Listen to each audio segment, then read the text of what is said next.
Mask, sanitiser, quarantine 2019 সালের শেষ দিক থেকে এই শব্দগুলির সঙ্গে অভ্যস্ত প্রায় সকলেই। কারণ সেই সময় চীন থেকে ছড়িয়ে পড়ে মারণ করোনা ভাইরাস। সেই দুঃসহ পরিস্থিতি কাটিয়ে স্বাভাবিক ছন্দে ফিরেছিল গোটা দেশ। কিন্তু বছর পাঁচেক পর ফের দেশ জুড়ে শুরু হয়েছে করোনার বাড়বাড়ন্ত।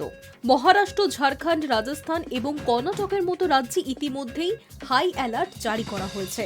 সম্প্রতি বাংলার মগরাহাটে মিলেছে আক্রান্তের হদিশ। রবিবার রাজ্যে আরও বেশ কয়েকজন কোভিড আক্রান্তের হদিশও পাওয়া গিয়েছে। কোথায় কোথায় বাড়বাড়ন্ত করোনার?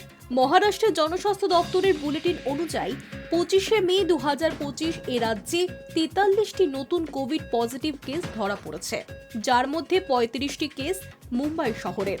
জানুয়ারি 2025 থেকে এখনো পর্যন্ত মহারাষ্ট্রে 478টি করোনা পজিটিভ কেস রেকর্ড হয়েছে। তার মধ্যে 300 জন সুস্থ হয়ে উঠেছেন। বর্তমানে 209 জন রোগী সক্রিয়। স্বাস্থ্য দপ্তর জানিয়েছে আতঙ্কের কিছু নেই। লক্ষণ দেখলেই চিকিৎসা শুরু করার পরামর্শ দেওয়া হয়েছে। রাজস্থানে আজ 3টি নতুন করোনার কেসও ধরা পড়েছে।